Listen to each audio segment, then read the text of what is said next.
Agora mais, não é? Então, quando quiser avançar, por favor. Doutor, está pronto. Tá? Tá, é avançar. Ela já veio? Já lhe dei a chave.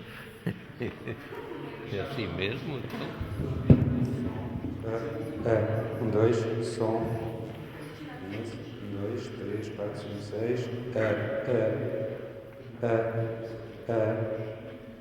Um, dois.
Vou?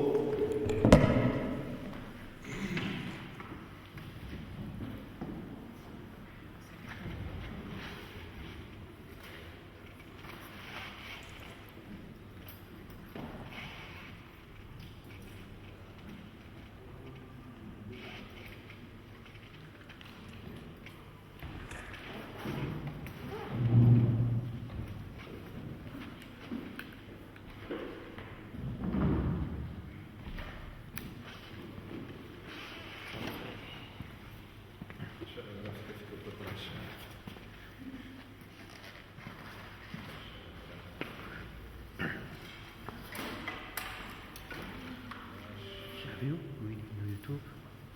Ainda não. Amanhã talvez. Com calma. Tem a história daquela unidade. Se tivéssemos começado isto, ou se nos tivesse a levar, teríamos deixado isso. Os deixadiços. E isso já para baixo, eles ainda cortam tudo. No fim de semana. Fim de semana.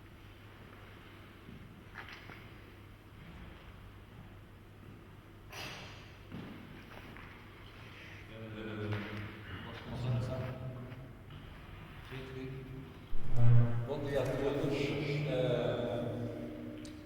É um enorme prazer estar aqui em Coimbra neste evento da Associação de Riscos e que é o Congresso Nacional de Riscos.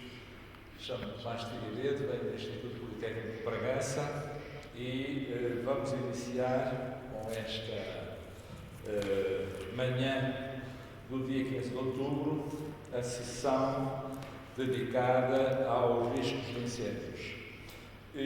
Será uma sessão de 5 apresentações e distribuídas por cerca de 15 minutos cada.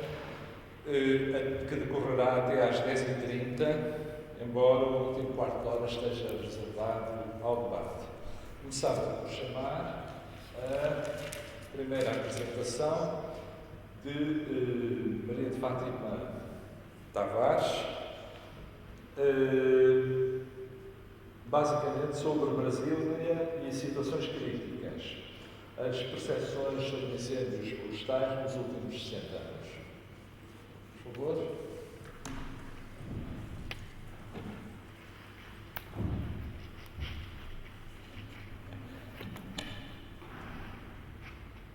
Corta as luzes de cima.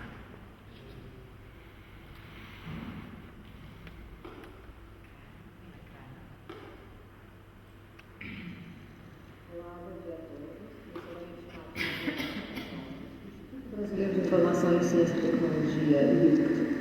Unidade de Pesquisa do Ministério da Ciência, Tecnologia e Inovação do Brasil. Título do meu trabalho: Brasília e Situações Críticas, Percepção de Incêndios Florestais nos 60 anos da Capital Federal, o conhecimento científico e gestão territorial. Incêndios florestais marcam normalmente as paisagens do Cerrado no Distrito Federal do Brasil. Apesar do conhecimento científico acumulado sobre esse bioma, especialmente quanto à temática do fogo, as áreas remanescentes, decorrentes de medidas protetivas, não se beneficiam desse saber diretamente.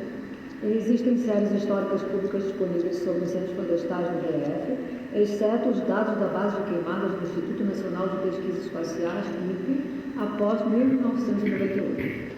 As unidades de conservação e a percepção sobre suas paisagens afetadas por incêndios florestais são objeto deste estudo, considerado no contexto de acelerada e progressiva urbanização. Detalhe do contexto. Brasília, planejada como cidade modernista por Lúcio Costa, foi inaugurada em 1960 e implantada em território dominado pelo bioma cerrado, cuja ocupação anterior, desde 1750 aproximadamente, adveio das atividades de mineração, substituídas posteriormente pela pecuária extensiva. A recorrência dos incêndios florestais, configurada como decorrência de atos humanos, gera um conflito local persistente entre a gestão das áreas protegidas e populações envolventes, que é difícil de ser apreendido em sua dimensão social. Principais unidades de conservação: Parque Nacional de Brasília, a Estação Ecológica de Águas Emendadas e Jardim Botânico de Brasília e sua Estação Ecológica. Este trabalho pertence às atividades do projeto DEF Sem Fogo, realização em parceria do IBICT, com o Centro Universitário Eurípides de Marília, Universidade Federal de São Carlos e Jardim Botânico de Brasília. Materiais. A estratégia de pesquisa de reconhecimento da dimensão social não especializada foi trabalhar um corpus relacionado ao veículo de comunicação social de maior temporalidade e reconhecida repercussão, publicado em Brasília e disponível na Hemeroteca Digital da Biblioteca Nacional, intitulado Correio Brasiliense. Material disponível entre 1960 e 2014, com algumas falhas temporais, agrupado por decênios. Está disponível no endereço memoria.bn.br. Metodologia. A vertente analítica de conteúdo sobre o tema cerrado e incêndios florestais visa compor um repertório de informações de longo prazo, 60 anos, distinto do técnico científico. As etapas metodológicas foram: identificação da série de registros do conjunto de termos e categorias dominantes utilizados para a disseminação dos conteúdos. Caracterização do tratamento e enquadramento da informação nas situações críticas, em especial vinculado às políticas e práticas de prevenção a riscos, no que toca às áreas protegidas. Tratamento da historicidade da percepção a partir das possíveis interações textuais, imagéticas e espaciais relacionadas ao contexto de produção de saberes científicos, com origem nos ambientes de pesquisa acadêmicos. Procedimento de busca geral na plataforma, por decênios de 1960 a 2014, utilizou o termo incêndios florestais. Houve necessidade de refinar busca por decênios com termos associados. Varredura de termos exige atenção e mudança de significação ou conceituais no longo prazo. Período de 2010 a 2014 teve ênfase de análise sobre os anos 2010 e 2011, pela ocorrência de grandes eventos críticos no DF. Quanto aos resultados, foi utilizado um esquema analítico de estrutura textual que permite análise por decênios do Correio Brasiliense. Vou explicitar os pontos utilizados, então, nesse esquema. Marcos temporais, principais interlocutores, postura, especialmente diante do papel do Estado, grandes temas associados aos incêndios florestais, áreas protegidas e pesquisa. Eu vou dar uma sequência a 6 lâminas que envolvem esses decênios, mas não vou detalhá-los porque os resultados estão discutidos a seguir. Chama a atenção só que nesse período de 1960 a 69 é o único em que houve destaque para a divulgação de atividades de pesquisa no Distrito Federal, quanto ao Cerrado. Chama a atenção para o personagem, professor Ezequias Paulo Heringer, que foi também professor da Universidade de Brasília, e aos temas que foram discutidos nesse período. O fogo como fator seletivo na vegetação do Cerrado, incorporação de espécies nativas ao paisagismo de Brasília, proposições de professores da UNB Heringer e Graziele Barroso, em 1968. A classificação de paisagens do Cerrado, conforme Heringer, em 1968, também foi abordada. Então, seguem as 6 lâminas, segundo os períodos aqui já descritos. 1970 a 1979, 1980 a 1989, 1990 é o único ano disponível do período da década de 90, período 2002-2009, 2010 e 2011. Discussão por eixos. Eixo 1, o periódico e a interlocução com a ciência. A análise de longo prazo revela que a década de 60 foi a de maior interlocução com pesquisadores dedicados aos estudos do Cerrado e aos problemas identificados da relação com a nova capital do país e com as instituições locais. Identifica-se um distanciamento da divulgação de atividades científicas sobre o Cerrado até a eclosão dos eventos críticos de 2010 e 2011. Mesmo assim, a interlocução é tênue e após os fatos. Nota-se que os anos 70 foram de intenso debate sobre o Cerrado e sua ocupação. Apesar disso, nota-se que o periódico deu voz aos cientistas que apontaram de forma antecipada as graves consequências do manejo inadequado das florestas plantadas homogêneas, com exóticas, pinos e eucalipto, o problema do fogo no Cerrado e a necessidade de garantir zonas extensas de preservação ambiental, como as unidades de conservação Parque Nacional de Brasília, de 1961, Estação Ecológica de Águas Emendadas, de 1968. O Jardim Botânico de Brasília já emerge nos anos 80 no contexto de movimentos ecológicos. É possível reconhecer esse percurso da interlocução do periódico com a ciência quanto à relação temporal e conceitual. Percurso temporal. O periódico se movimenta do respaldo técnico-científico nos anos 60 para uma interlocução técnico-operacional, com o Corpo de Bombeiros Militares ou Defesa Civil, nas demais décadas, com ênfase às operações de combate.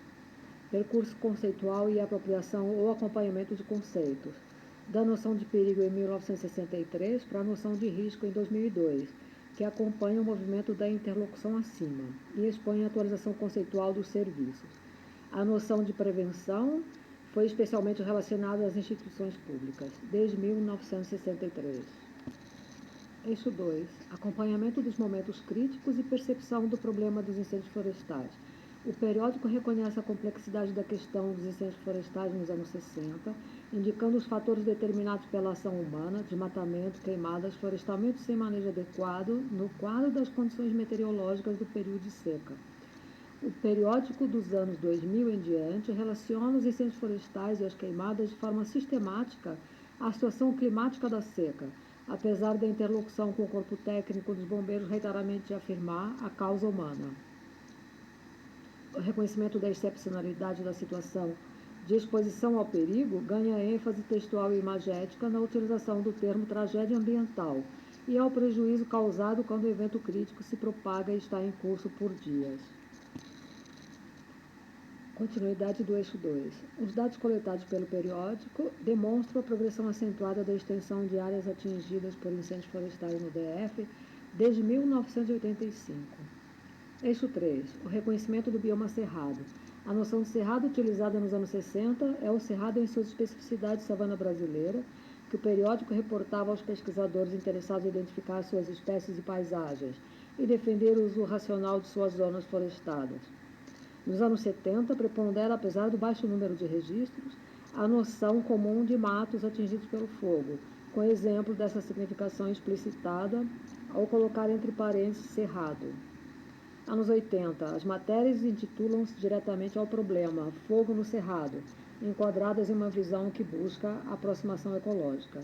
Após os anos 2010, poucas referências ao Cerrado, exceto na interlocução com os pesquisadores. Prevalece a designação nominal das áreas atingidas, sejam as de localidades de aglomeração urbana próximas ou as das áreas protegidas. Cotejamento com outras fontes. Mapa 8 do Zoneamento Ecológico e Econômico do Distrito Federal. O mapeamento de cobertura vegetal nativa indica 58,2% de perda. As maiores manchas são as áreas protegidas aqui estudadas. Considerações finais. A análise da percepção dos incêndios florestais no periódico Correio Brasiliense do DF expõe o caráter de historicidade dessa percepção, que não deixa de estar associada às dinâmicas temporalizadas dos agentes e das instituições, que ao longo dos 60 anos de Brasília exerceram seu papel de instruir projetos e sua aplicação ao território do DF.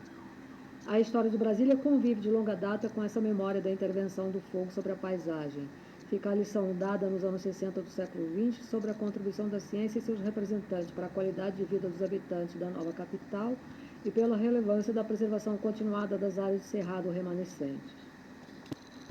Atualmente, em setembro de 2020, o Correio Brasiliense publicou uma série especial sobre o Cerrado, retomando, nos 60 anos de Brasília, a interlocução com os saberes técnicos e científicos e seus múltiplos pesquisadores locais. Segue as referências. Fim. Obrigada.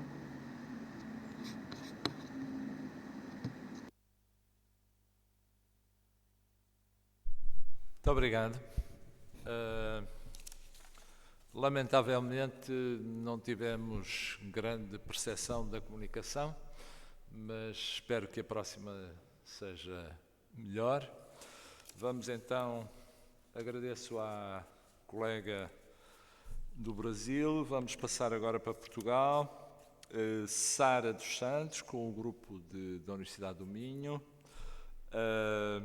A recorrência com manifestação do risco de incêndio, com o caso do grande incêndio de Baião de 2019.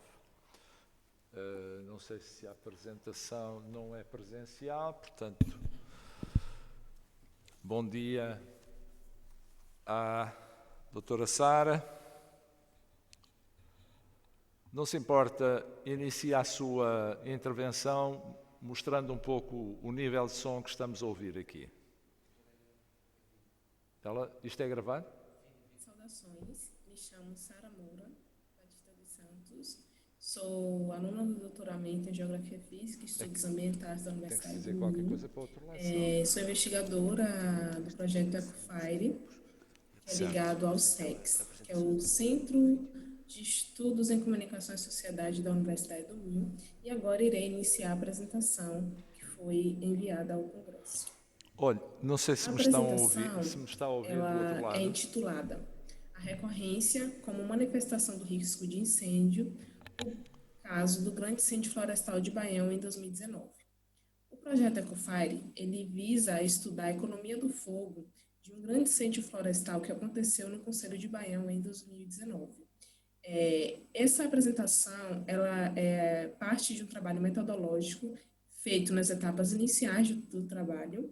Vale a pena salientar que, devido a todo esse novo normal, né, provocado pelo Covid, nós ainda não temos muitos dados de campo do pós-fogo, devido à situação de não podermos ir a campo. Então, alguns dados eles ainda são muito preliminares. Bem, os incêndios florestais, eles representam atualmente uma ameaça significativa tanto para o ambiente quanto para as populações em todo o mundo. Eles constituem um importante tema de estudo devido às multiplicidades de efeitos que podem ter sobre as pessoas, patrimônio e ambiente, mesmo em algumas situações, tendo zonas que resistem muitas recorrências de incêndios e ainda não são tão bem estudadas. Nas últimas décadas, a Europa registrou um elevado número de incêndios em uma extensa área ardida. Face a essa realidade, Portugal está no topo dos países europeus mais afetados, sendo considerado um dos países mais propensos a incêndios no sul do continente europeu. O aumento da frequência e intensidade dos incêndios florestais tem sido documentado em vários ecossistemas do mundo, fato que contribui de forma significativa para o aquecimento global. Isso também pode estar relacionado à própria recorrência desses incêndios. Isso pode provocar uma enorme perca de biomassa e de libertação de carbono, o que pode contribuir para a desregulação climática. Tendo essas questões vindo a despertar cada vez mais interesse por parte da comunidade científica. Nesse sentido, é de grande importância a identificação das áreas de risco. Conhecer o risco implica a delimitar áreas que possam ser passíveis de atividades de preservação e de um melhor planejamento florestal para evitar grandes danos. A recorrência, dessa forma, ela vai refletir indiretamente em todas as variáveis envolvidas no processo, desde as condições de natureza física, como condições meteorológicas, a quantidade de material disponível em cada sítio, o relevo, a exposição, né, a disponibilidade de umidade no ar, entre outras coisas. Até a causas diretas e indiretas do fogo, essencialmente de origem humana, passando ainda pela eficiência ou não da prevenção e do combate. Diante disso, surge como objetivo desse trabalho, né, proposto como objetivo analisar a recorrência dos incêndios na área afetada pelo grande incêndio florestal que ocorreu no Conselho de Baião em 2019. Em 2019, esse foi o terceiro maior incêndio que aconteceu em todo o país. Então, é importante considerar que a ideia inicial que foi desenvolvida nesse trabalho é conhecer a realidade dendrocrostológica da área ardida em Baião em 2019. A área ardida, ela localiza-se a norte do Concelho de Baião, tendo ainda adentrado, né, um pouco do Concelho de Amarante, e foram registradas uma evolução, né, desse incêndio em 4 datas, sendo elas a data inicial desse incêndio em 21 de agosto de 2019, 5 de setembro de 2019, 7 de setembro de 2019 e, por fim, o final em 12 de setembro de 2019. Bem, como metodologia do trabalho. Inicialmente, foi feito todo o levantamento teórico para se discutir sobre o tema, né, recorrências, a questão do risco como manifestação, a recorrência como manifestação do risco, e a construção da base de dados. A base de dados, nós levantamos o arquivo vetorial, o limite da área de estudos. O limite da área ardida em 2019 foi levantado no ICNF e o limite do Concelho de Baião levantado na base cartográfica oficial. A cartografia das áreas ardidas também foi levantada de forma online no site do ICNF para os anos de 1990 a 2018. Após toda essa construção da base de dados, esses dados eles foram analisados e manipulados no software ArcGIS 10.7.1 e fizemos toda a organização da base de dados. Esses dados eles foram organizados em camadas individuais por ano. Então, para cada ano, nós organizamos os perímetros de área queimada dentro do limite estudados e essas camadas anuais, elas foram convertidas para formato raster. Porque inicialmente, no momento em que fizemos o download desses dados, eles são disponibilizados em formato shapefile. Esses dados já em raster, nós então atribuímos para todo raster de área ardida o valor 1 para os pixels. E criamos também um polígono representando a área não ardida e atribuímos o valor de pixel 0. Após essa organização desses dados, né, nós fizemos o cálculo da recorrência, utilizamos a calculadora raster do ArcGIS e encontramos o seguinte resultado. Para os pixels com valor 0, essa área nunca foi atingida por um incêndio. Os pixels com valor 1, essa área foi atingida com uma ocorrência, né, registrado uma ocorrência de apenas uma vez. Já os pixels com valor 2, essa área ela registrou uma ocorrência, duas ocorrências, sendo que foi registrada uma recorrência. E assim sucessivamente, né? Para pixels com valor 3, foram 3 ocorrências com 2 recorrências. Essa é uma imagem de satélite para a área de estudo no ano de 2019, só para a gente poder entender um pouco, né, desse contexto, né, de como a vegetação estava naquele ano. Como a imagem de maior resolução, a imagem do Google Earth, é uma data pré-fogo, mas não é tão próxima. Não é uma data tão próxima a setembro. É uma imagem do primeiro semestre. Esse é o mapa de uso e ocupação do solo, que foi confeccionado com base nos dados COES de 2018, para podermos entender um pouco como é que ocorre o uso e ocupação do solo para a área de estudo. Nessa área, nós encontramos classes desde territórios artificializados, agricultura, pastagem, florestas, matos e espaços descobertos com pouca vegetação. A área atingida pelo incêndio, ela representa uma maior classe de matos. Bem, esse é o nosso produto, é o mapa de recorrências de incêndios de Baião em 2019. Nele, nós registramos 9 ocorrências. Então, se foram 9 ocorrências, foram registradas até áreas com até 8 recorrências. Vale salientar que nas áreas com maior recorrência, classes até 8, são áreas justamente de presenças de mato, da classe de uso e ocupação mato. Após o cálculo dessa recorrência, nós também aplicamos já, né, como o projeto ele visa outros objetivos, não só da recorrência, nós também calculamos a severidade e resolvemos trazer um pouco esse resultado só para poder justificar um pouco como foi esse incêndio de explicar como foi esse incêndio de 2019. Para as áreas de maior recorrência, que é justamente essa área mais central, né, da área do incêndio, nós registramos uma classe de alta severidade, que também está atribuída a classes de mato. Então, de acordo com os dados disponibilizados pelo CNF no ano de 2019, até o dia 15 de outubro de 2019, registraram-se 62 incêndios enquadrados na categoria de grandes incêndios florestais em Portugal, e resultaram em 27.284 hectares de área ardida, cerca de 66% de toda a área ardida.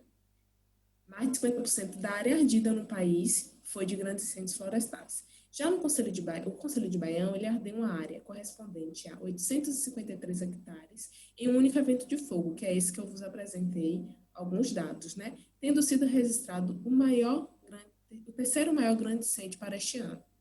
Na área correspondente a esse grande incêndio, podemos identificar a frequência e o grau de recorrência dos incêndios, sendo o número máximo de incêndios de 9, né, as ocorrências, resultando no grau máximo de recorrências para 8 incêndios na área de estudos. É importante considerar que uma área que apresenta um grau de 8 recorrências, em termos de efeitos, tanto no solo quanto na vegetação, nos chama atenção para a necessidade de desenvolver estudos mais aprofundados nessa área e entender a repercussão desse fogo, tanto no sistema solo quanto no sistema vegetação.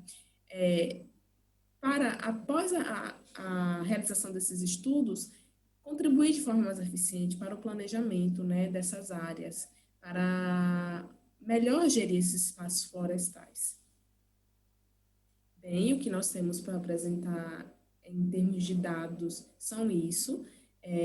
Gostaria de agradecer a presença de todos, mesmo que virtualmente, agradecer a todos os membros do projeto, do centro e ao nosso financiador, a FCT. Qualquer coisa, estou à disposição no e-mail, outros membros do projeto também. Muito obrigada. Até mais.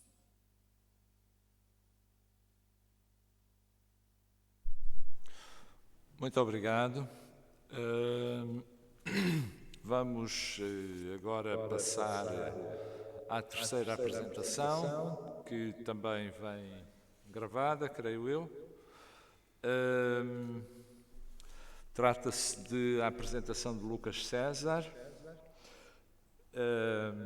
sobre fatores-chave na ocorrência de incêndios florestais na Estrela, no Geoparque da Estrela, na Serra da Estrela. Estamos disponíveis. Vamos começar. Bom dia, sou o Lucas César, técnico da Associação Geoparque Estrela, e apresento hoje para vocês o trabalho Fatores-Chave na ocorrência de incêndios florestais no Estrela Geoparque. Bom, os incêndios florestais, informação óbvia para este público, mas é importante reforçar, é um elemento, o fogo é um elemento historicamente essencial na região mediterrânea, com muita importância para a manutenção dos ecossistemas, para a ciclagem de nutrientes, mas com o crescimento populacional e a maior ocorrência desses eventos tem se tornado o principal risco para as sociedades nessa região, na região mediterrânea. E a previsão para o futuro, com os cenários das alterações climáticas, é que estes eventos fiquem cada vez mais frequentes e mais severos, como podem ver nessas imagens do relatório do IPCC. O Estrela Geoparque, localizado na região mediterrânea, na região centro de Portugal, não foge a esse padrão, também tem os incêndios florestais como seu principal risco.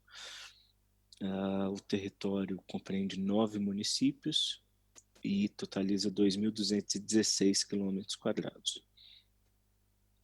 Nas últimas quase 3 décadas,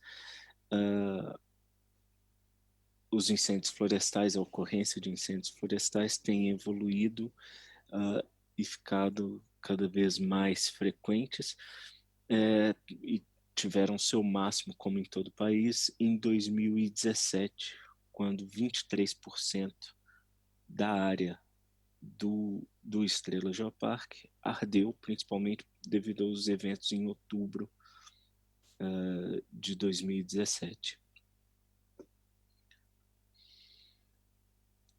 E essa ocorrência de incêndios ao longo das últimas 3 décadas, pode-se perceber nessa imagem que não é homogênea. Algumas regiões têm muito mais incidência de incêndios do que outras, o que já nos levanta algumas questões.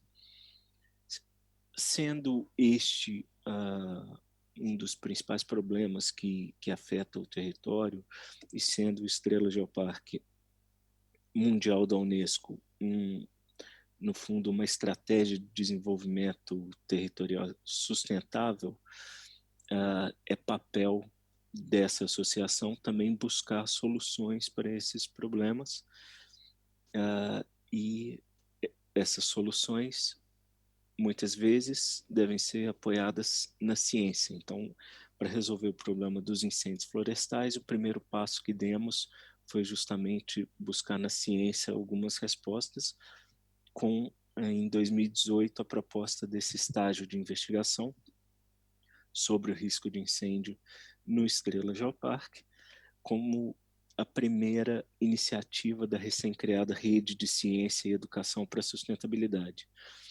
Essa rede tem como principais objetivos promover iniciativas da ciência voltadas para os problemas do território e, ao mesmo tempo, atrair investimento privado para a ciência no território. E conseguiu, nessa ação, juntar esses dois objetivos, conseguiu o apoio da Fundação Millennium BCP, que financiou essa bolsa de investigação na área dos incêndios florestais. E essa investigação começou a partir de uma questão, que era justamente quais os principais fatores que influenciam a ocorrência de incêndios florestais no território do Estrela Geoparque. Isso porque, sabendo os principais fatores, nós conseguimos desenvolver ações que contribuam para a mitigação desses fatores e, consequentemente, do risco de incêndios no território como um todo. Mas queríamos também ir um pouco mais a fundo e ter essas respostas localmente, nas diversas áreas desse território, que é muito heterogêneo, saber quais os fatores que influenciam em cada uma dessas áreas, para a gente conseguir montar uma estratégia muito mais eficaz. Para isso, reunimos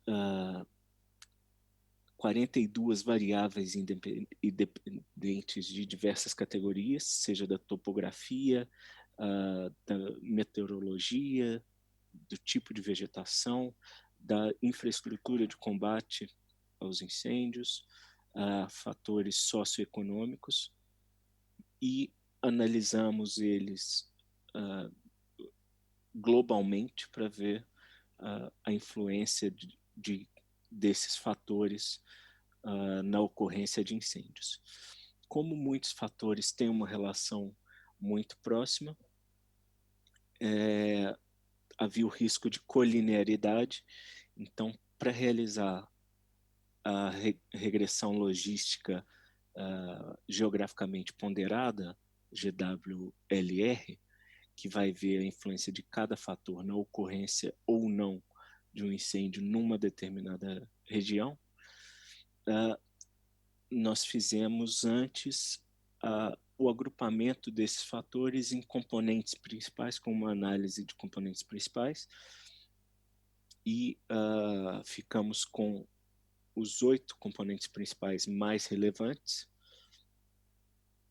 Cada componente principal reúne todas as variáveis com diferentes pesos de importância. Por exemplo, a componente principal PC1 reúne aqui, tem a maior importância das variáveis meteorológicas, sendo a temperatura influenciando positivamente na ocorrência de incêndios e a precipitação influenciando negativamente na ocorrência de incêndios. É uma lógica óbvia para esse componente principal, mas temos 8 componentes com aspectos diferentes. E a resposta que nós tivemos, analisando, retiramos 2 recortes temporais, 2010 a 2012 e 2015 a 2017, e a resposta que nós tivemos para o território é essa que podem ver. Os 8 componentes principais, cada um tendo sua importância em diferentes áreas. Para explicar um pouquinho melhor, vamos para o pormenor. Vamos escolher alguns desses componentes principais. Por exemplo, o componente principal 3 tem grande importância da atividade de silvicultura e da presença do pinheiro bravo na vegetação. E, por outro lado, a influência negativa da presença de gado nessas áreas para a ocorrência ou não dos incêndios. Então, pegando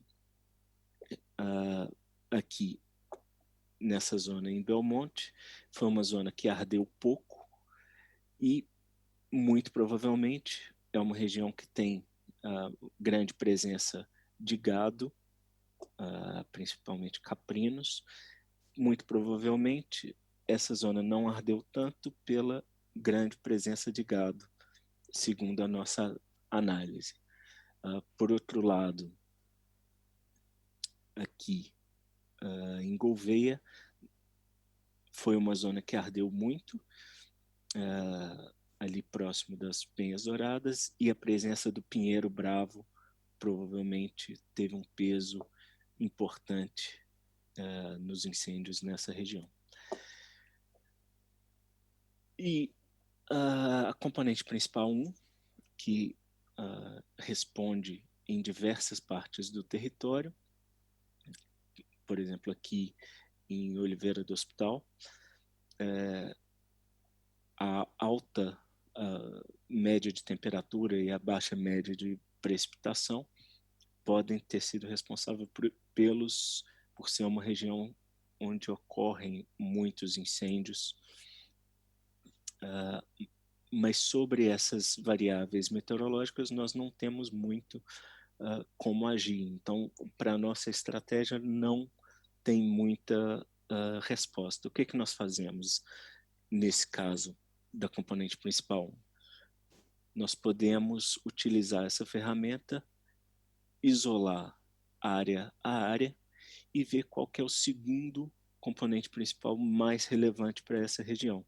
Então, isolando essa parte ali em Fornos de Algodres, essa área, nós podemos pegar o segundo ponto mais importante, que aqui predominantemente foi a componente principal 5, que tem uma influência muito grande da presença do pinheiro bravo.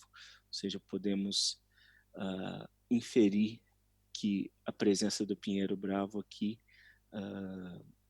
influencia na ocorrência de incêndios. Uma ação que nós proporíamos para reduzir a ocorrência de incêndios nessa região é uma mudança na matriz florestal dessa área. E, concluindo, essa foi uma primeira tentativa de desenvolvimento de uma ferramenta para ser colocada a serviço do território, a serviço das autoridades do território e para ser construída no futuro, construída em conjunto com as autoridades para a gente desenvolver uma melhor solução para a gestão do território, e é isso que nós pretendemos para o futuro, refinar um pouco mais esse método com a participação das autoridades, seja o ICNF, sejam os gabinetes técnicos florestais de cada município, seja a proteção civil. E neste cenário das alterações climáticas, essa abordagem é realmente muito importante, partindo da diagnose, de avaliar o problema, os principais fatores que afetam para a ocorrência desses problemas, para, a partir daí, seguirmos para a ação e termos um território mais adaptado e mais resiliente a esses cenários futuros de alterações climáticas, com maior ocorrência de incêndios, menor disponibilidade de água e por aí vai. Agradeço a atenção, me ponho à disposição para responder as questões. Se não por aqui, podem nos enviar e-mail, nos contactar nas redes sociais também. Obrigado e até a próxima. Muito obrigado. Termina então a terceira apresentação. Vamos passar à quarta apresentação de Ronaldo Soares. Adaptação da fórmula de Montalegre à região central para a avaliação do risco de incêndio e da vulnerabilidade para a região central de São Paulo. Não sei se já está disponível.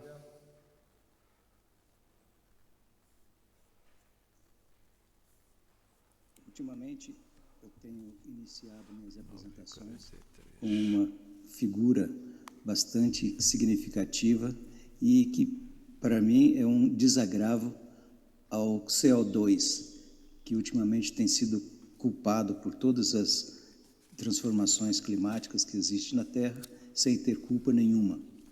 E eu mostro essa imagem porque sem o CO2 não seria possível ver toda essa beleza natural.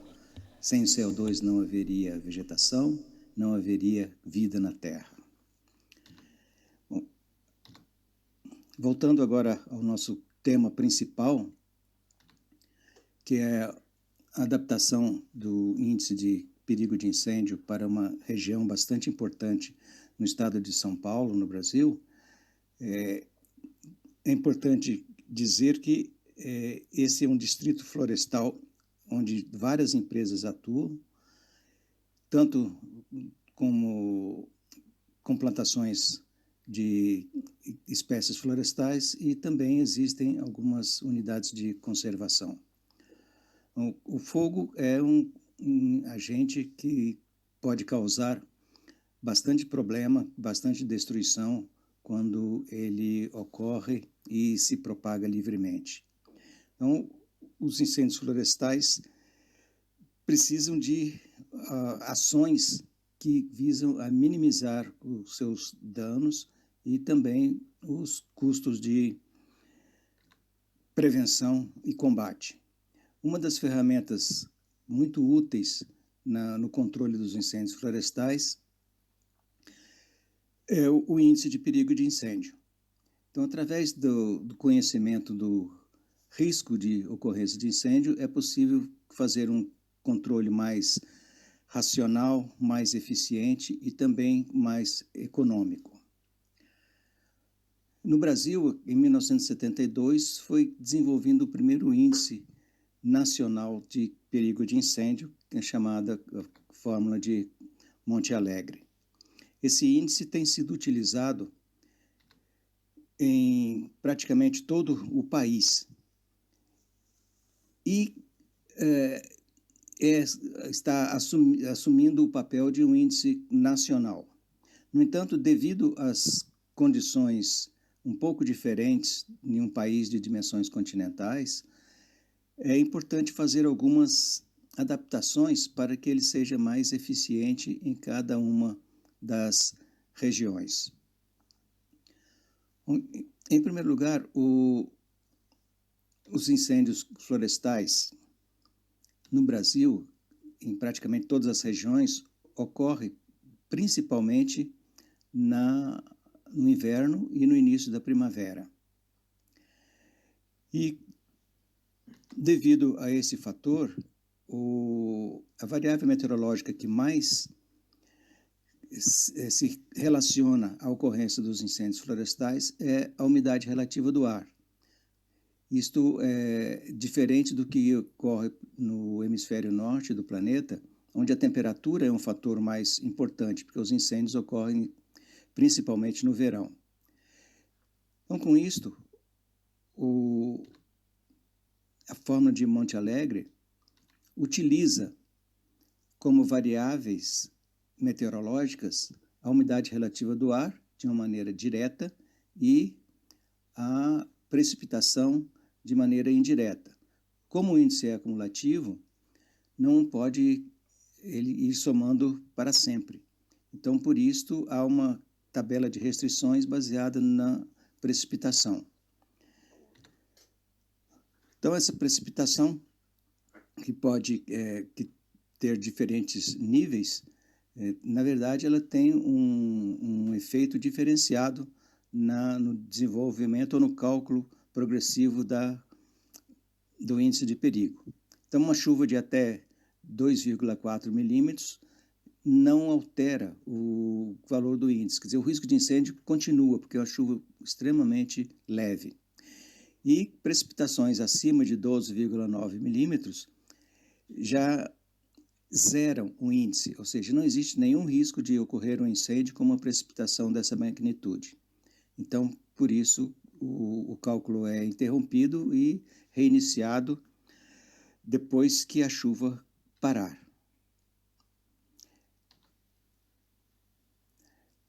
Então, para que a adaptação do índice seja feito nas diversas regiões, o que se tem feito é alterar a escala de perigo, ou seja, mantendo-se a mesma metodologia de cálculo e alterando-se apenas a escala de perigo. Isso ocorre em alguns índices nacionais de outros países também, como nos Estados Unidos, no Canadá, onde a metodologia de cálculo é a mesma, mas há uma alteração na escala de perigo.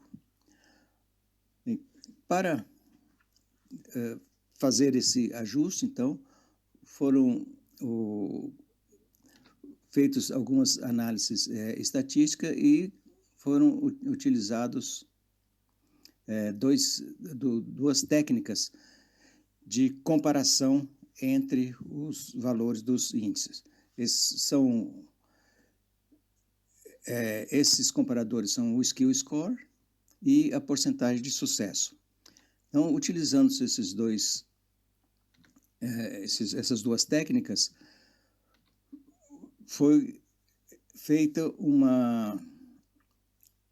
diferentes escalas de perigo de incêndio para verificação de qual seria o mais adequado para esta região.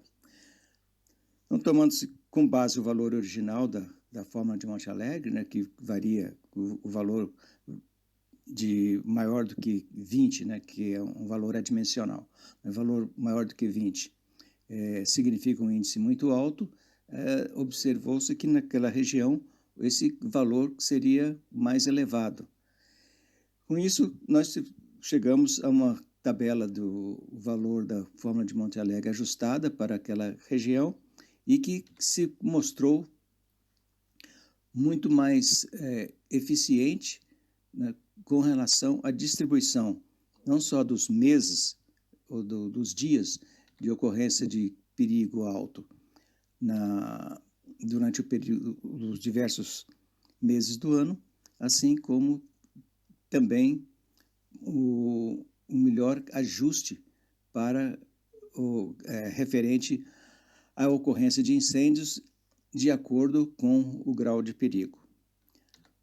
Então, concluindo, que pode-se dizer que a fórmula de Monte Alegre original não apresentou um bom ajuste para a região estudada, que a fórmula de Monte Alegre ajustada atendeu às premissas das distribuições de dias por classe de ocorrência e ocorrência por classe de perigo, e o ajuste apresentou uma melhora no Skill Score e também na porcentagem de sucesso. Então, dessa maneira, o índice ajustado, ou seja, com a tabela de um grau de risco ajustado, pode ser utilizado de maneira muito mais eficiente naquele importante distrito florestal do estado de São Paulo. E concluo também com mais uma imagem de um ipê totalmente florido, que é a árvore nacional brasileira. Muito obrigado. Obrigado. Chegamos assim à última apresentação da sessão. Acho que o professor Lourenço deve estar satisfeitíssimo, estamos em bom ritmo e vamos então chamar à apresentação Júlio Neto, que tem uma apresentação com o título em inglês, mas que eu vou resumir em português: a análise de estratégias de retroajustamento para a mitigação do risco de incêndio na cidade de Guimarães. Tem a palavra, não sei se continuamos à distância. Não. Ótimo. É muito prazer.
obrigado. Bom dia a todos. Não sei se é suposto fazer a apresentação em português ou em inglês. Não sei se o moderador me pode ajudar. Creio que seria em inglês. O idioma da apresentação, em português ou em inglês, como preferem? Em português? Okay. Everyone in the room understands Portuguese, right? Okay. Yeah? Ok. Então, vou mudar o idioma. Perfeito. Ok. Então, o meu nome é Tiago Ferreira, venho da Universidade do Minho, estou aqui a representar o João Meu Neto, que é nosso aluno de doutoramento, e o trabalho que vos venho apresentar nos próximos 10 minutos é basicamente uma análise de vulnerabilidade e de risco de incêndio da zona classificada do Centro Histórico de Guimarães, basicamente dividida em duas partes. Uma primeira parte de avaliação da vulnerabilidade e do risco e, numa segunda parte, de avaliação de estratégias de mitigação do risco e de, enfim, uma pequena análise de custo-benefício. Muito rapidamente, porque é que é importante avaliar o risco de incêndio nestas áreas urbanas? Eu acho que isto é muito claro para todos nós, mas, enfim, vale sempre a pena reforçar este aspecto. Primeiro, porque estas áreas, pelas características do seu edificado, são áreas particularmente propensas em relação à ignição e à propagação dos incêndios, pelos materiais, pelas cargas de incêndio tipicamente existentes nestas áreas e pelas características de proximidade dos próprios edifícios, porque as condições de combate são também muito dificultadas, por questões de acesso, de mobiliário urbano, enfim, um sem número de causas que nós conhecemos. E depois, por causa das consequências que resultam dos incêndios nestas áreas, nomeadamente as perdas humanas e económicas que são ou podem ser potencialmente avultadas, e depois porque fatalmente estamos a falar da destruição de um conjunto de património com valor arquitetónico e patrimonial que é irreparável e que deve ser, obviamente, salvaguardado. E, portanto, o que é que nós precisamos para fazer uma avaliação numa área destas? Desde logo, reconhecer as dificuldades associadas a essa avaliação, resultantes da escala da própria avaliação. Muitas vezes estamos a falar de algumas centenas de edifícios e, portanto, daí advém um conjunto de dificuldades adicionais que não se põem, ou que são, pelo menos, diferentes daquelas que nós temos de enfrentar quando falamos da avaliação de um edifício individual e, portanto, é preciso, reconhecendo essas dificuldades, selecionar as ferramentas de avaliação mais indicadas. E, portanto, dentre a lista de ferramentas possíveis, aquelas que são tipicamente preferidas são estas metodologias baseadas em índices, já vimos algumas nas apresentações anteriores, e foi também uma metodologia destas que nós usámos, neste caso em concreto. O que usámos, ou o que aplicámos, foi uma metodologia que é uma simplificação do método ARICA original. Provavelmente alguns de vós saberão, este método ARICA originalmente foi desenvolvido no Laboratório Nacional de Engenharia Civil para edifícios e, portanto, é uma metodologia baseada num índice, é paramétrica e, basicamente, o que faz é avaliar através de 4 fatores globais, 3 de risco e 1 de eficiência, as condições de ignição, de desenvolvimento e propagação, de evacuação e de combate ao incêndio nos edifícios. A parte interessante de usar uma metodologia deste género para este tipo de trabalho, como verão a seguir, é que, sendo paramétrica, nós podemos, de uma forma muito fácil e muito expedita, perceber onde estão as causas de risco nos meus edifícios e, com isso, definir estratégias de intervenção e de mitigação de risco mais adequadas e mais adaptadas à minha realidade.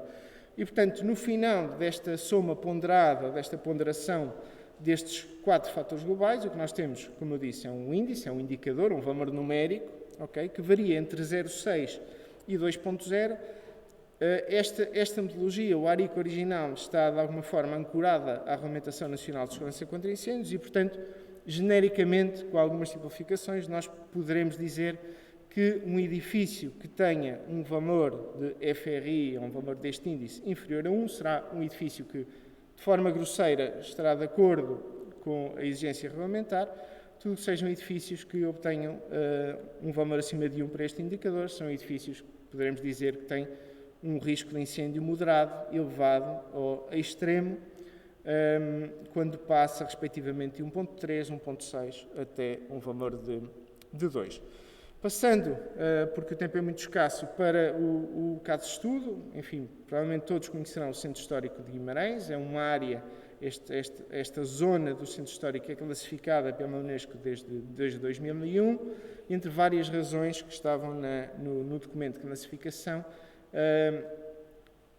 A Unesco dizia que esta área, para além das questões relacionadas com a herança patrimonial do próprio país, enquanto cidade berço da nação, também o facto destes edifícios estarem exemplarmente preservados e de muitos deles conservarem ainda as características construtivas e estruturais originais do século X e do século XI.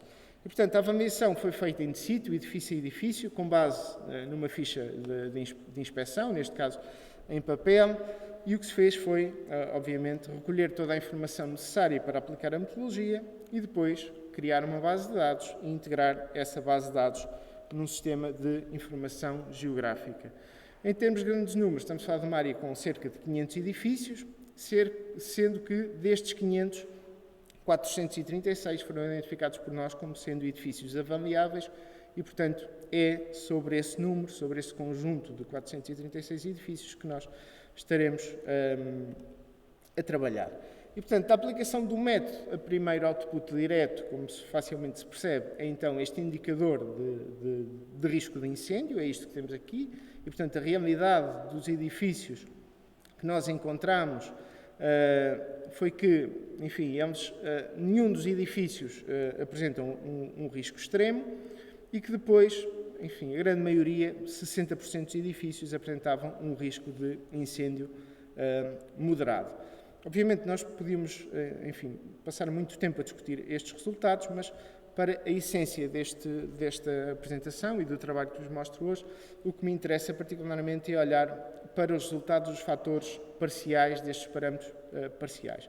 E, portanto, é este mapa que vos mostro aqui. Como podem ver, o que nós podemos ter ou criar com base na aplicação de métodos deste género e deste em particular é um mapeamento do risco associado à ignição.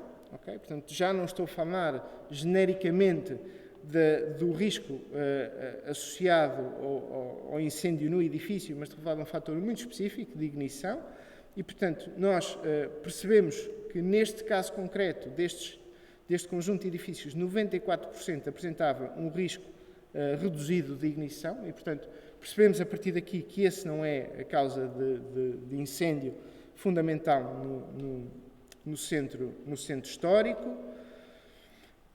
Obviamente, quando falamos de ignição, estamos a falar de instalações de gás, instalações elétricas e, portanto, é possível fazer também algumas análises de segunda ordem e correlacionar, por exemplo, o estado de conservação das instalações elétricas com o fator global de risco de incêndio. Okay? Temos também outputs relacionados com o combate e, portanto, aqui sim nós percebemos que cerca de 69% dos edifícios que foram avaliados apresentam um risco elevado ou extremo em relação às condições de combate, porque apresentam condições de acessibilidade inadequadas.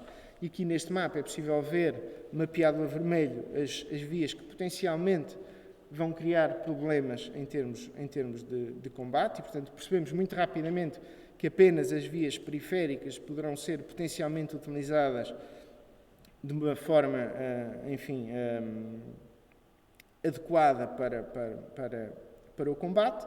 E depois também, obviamente, porque com este tipo de análise conseguimos fazer isso, conseguimos perceber quantas pessoas, do total de pessoas que residem ou que trabalham no Centro Histórico de Guimarães, neste momento fazem essa ocupação em edifícios com um risco de incêndio extremo ou elevado, e neste caso, enfim, identificámos cerca de 30% das pessoas.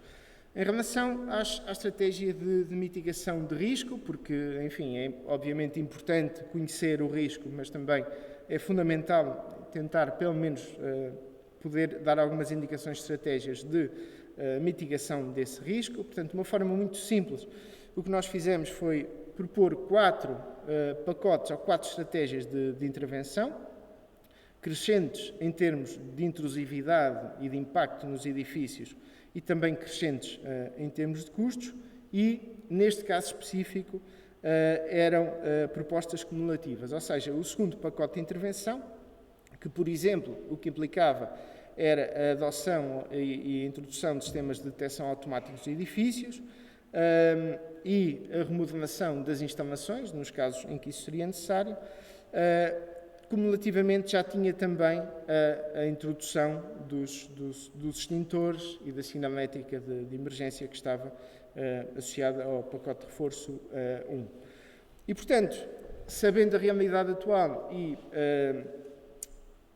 e fazendo uma previsão de qual será o nível de risco após a adoção destes pacotes de reforço, o que nós temos basicamente são dois mapas, um mapa do antes, do agora e o que poderia ser depois, okay? E com isso conseguimos perceber que, por exemplo, só da aplicação do pacote de reforço 1, eu consigo passar de uma realidade em que, vejam no gráfico, no mapa da esquerda, eu tinha bastantes edifícios com um grau moderado ou elevado e que o panorama geral no mapa da direita é bastante mais positivo. Nenhum dos edifícios, apenas com a aplicação deste pacote de intervenção 1, mantém um risco de incêndio elevado e, portanto, é possível, enfim, concluir, ou pelo menos ter uma ideia de que apenas a aplicação deste tipo de intervenções simples, relativamente económicas, podia ter um impacto muito interessante. E aqui estamos a falar, para a totalidade dos edifícios avaliados, um investimento de cerca de 740 mil euros, e este investimento teria um impacto em 144 edifícios e cerca de 405 habitantes. E depois, enfim, o mesmo exercício, não vou detalhar, não temos tempo para isso aqui, o mesmo exercício aplicando o pacote de reforço 2, relembro, são cumulativos e, portanto, é normal que o impacto vá sendo crescentemente mais interessante. O que importa aqui perceber, eventualmente, é esta análise deste custo-benefício, quanto me custa mais investir nestes pacotes de reforço adicionais, sendo que, em alguns casos, o incremento em termos de segurança é bastante reduzido.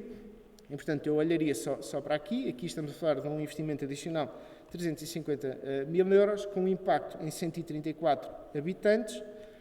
Para o pacote de reforço 3, é um pacote muito mais pesado e que já implicava, enfim, a adoção de sistemas de detecção automática. Obviamente que aqui temos a falar de alguns edifícios residenciais e, portanto, do ponto de vista prático, algumas das coisas não fazem sentido. O que nos interessava aqui era fazer o exercício e aplicar esta análise e, portanto, muito mais dispendioso, com um impacto em cerca de 176 habitantes e apenas em 58 edifícios, porque eram aqueles que da análise anterior ainda apresentavam níveis de segurança inadequados. E depois, finalmente, o quarto e último pacote de reforço, este sim, com um impacto em muito menos edifícios, apenas 12 edifícios já, que restavam 18 habitantes e com um valor total de 24 mil euros. Só um par de comentários finais em relação à apresentação, só, enfim, dizer que de alguma forma este trabalho pretendeu demonstrar a eficiência da utilização destes métodos simplificados para fazer análises expeditas em áreas urbanas e, no fim de linha, obviamente, o que importa é que nós possamos fornecer às autoridades competentes e aos decisores informação sobre a qual eles possam trabalhar e atuar. E depois dizer que, uma vez mais, o que se provou, e, enfim, todos nós, de uma forma mais ou menos empírica, teríamos sensibilidade para isso, é que, de facto, uma intervenção mais simples, com um valor ou um impacto económico relativamente reduzido, muitas vezes tem, em termos de risco e de segurança, um impacto muito importante. Quem tiver mais curiosidade, quem quiser saber mais, obviamente pode contactar-nos diretamente, ou então estes exercícios está publicado em 2 artigos de revista que estão publicados e, portanto, podem consultar alguma questão, por favor. Contactem-nos, estamos sempre disponíveis. Muito obrigado pela atenção. Muito obrigado ao colega Júlio Neto pela sua presença física também. E vamos então agora iniciar o período de perguntas e respostas, para o debate, depois de ouvirmos 5 apresentações dedicadas a uma temática que nos preocupa todos os anos. Na verdade, costuma ser a preocupação maior de todos os verões, mas este ano parece que não foi, ou pelo menos não foi tanto, pelas más razões, não é? Vamos então iniciar. Quem terá alguma questão a colocar?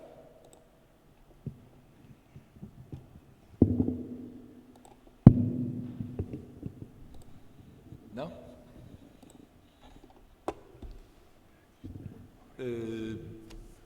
Eu vou, se calhar, tomar a sua presença aqui como disponibilidade para nos dar mais alguma chega sobre o trabalho que vem desenvolvendo em Guimarães.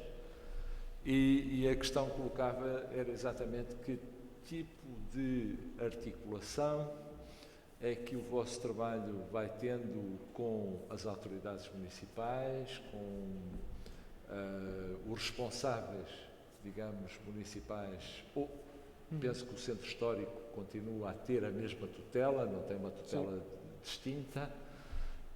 Pode-nos dar um pouco mais dessa interação que tem havido ou que perspectiva que haja para a aplicação dessa ferramenta que desenvolveram? Sim, claro, é uma ótima questão, porque muitas vezes, enfim, nós nas universidades padecemos deste mal, muitas vezes andamos a trabalhar para nós próprios e alegremente apresentamos as nossas coisas, mas depois o impacto, infelizmente, costuma ser bastante reduzido.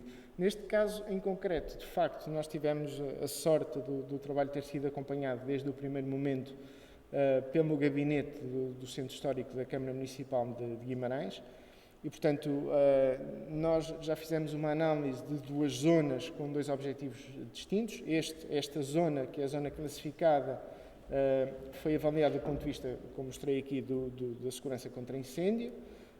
E uma parte da zona tampão, a sul desta zona, fizemos uma avaliação do risco de inundação. E, portanto, desde o primeiro momento que tudo começou, na verdade, com um trabalho puramente académico, no nosso mestrado internacional de estruturas. Nós temos um projeto integrado que fazemos anualmente com os alunos.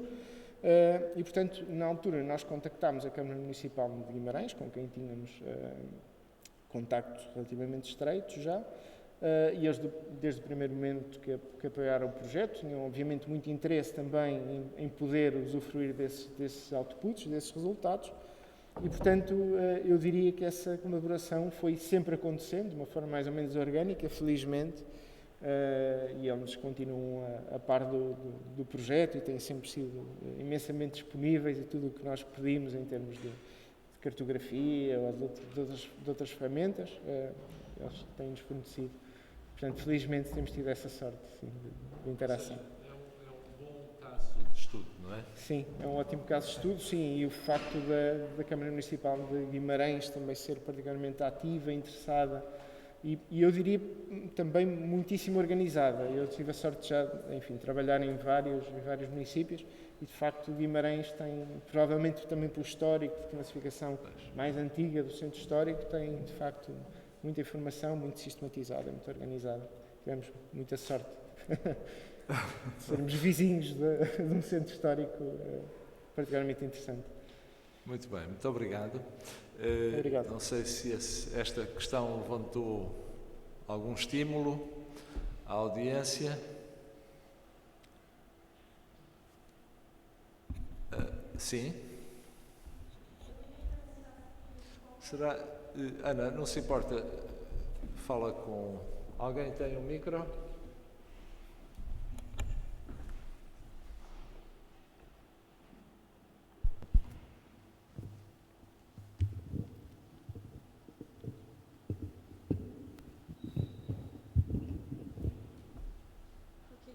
Bom dia, parabéns pela apresentação. Primeiramente, eu queria perguntar se tem alguma expectativa da vossa parte de que algum desses pacotes de intervenção seja mesmo aplicado em algum dos edifícios ou do centro histórico, enfim. Se tem alguma expectativa da Câmara ou por vossa parte. Essa é uma vez mais uma ótima questão, não é? A nossa expectativa é, de facto, de que alguma desta informação possa ser usada e que, eventualmente, alguns edifícios mais específicos possam ser intervencionados. Obviamente que depois há uma série de questões que nos ultrapassam, não só a nós, naturalmente, mas também a própria Câmara Municipal. Mas estamos a falar de questões de propriedade privada e, portanto, respondendo à questão, o nosso desejo muito forte era de que fosse possível, que esta informação pelo menos pudesse servir, ainda que não para a intervenção de edifícios individuais, mas, por exemplo, para refinar estratégias de intervenção, no caso de haver incêndios no Centro Histórico de Guimarães, e infelizmente tem havido alguns nos últimos anos, são ocorrências relativamente frequentes no Centro Histórico de Guimarães, e, portanto, se puder servir pelo menos para que as autoridades que depois vão ter de fazer essas intervenções, os corpos municipais de bombeiros, possam melhorar as questões operacionais, já seria para nós motivo de grande satisfação. Muito obrigado. Mais alguma questão?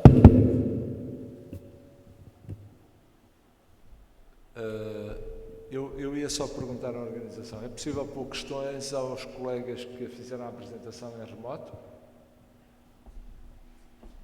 É? Eu tinha uma questão para a terceira comunicação, Lucas César. É possível entrar em contacto?